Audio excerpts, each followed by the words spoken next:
Are there specific things that you could bring up where you see information sharing about hacking, about criminal penetrations being a benefit? What I think I owe the private sector, in a format that's usable to you, not to me, not that I define, at a classification level that's workable for you, not for me, data and insights as to who I think is going to come after your systems, how they're going to do it, and what you ought to be looking for.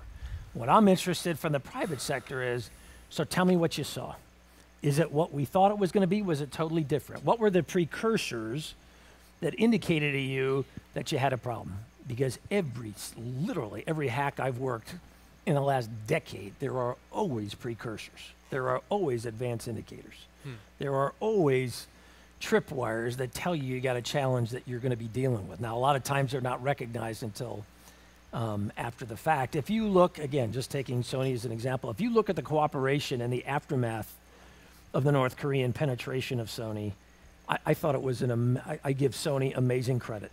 When the FBI, when we sat down with them, they were very open, they were very willing to share in a way that quite frankly surprised me. That was the good side. The downside and what frustrated me was I said, this is great, except we're doing this after the fact. This is ridiculous. We have got to get to an environment where we can anticipate and get out ahead of problem sets. That's the environment that I'm used to as a military guy. Shape the environment to the best you can, get ahead of problem sets, anticipate, and always train and exercise so that you're not doing learning in the middle of an event. Discovery learning in the middle of a major incident is a terrible way to learn. It is ineffective.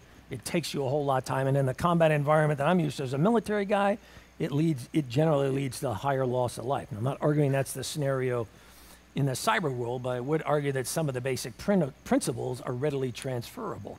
It takes us a whole lot longer. It costs us a whole lot more, and it's very time consuming when I'm dealing with a company for the first time in the middle of a major hacker penetration.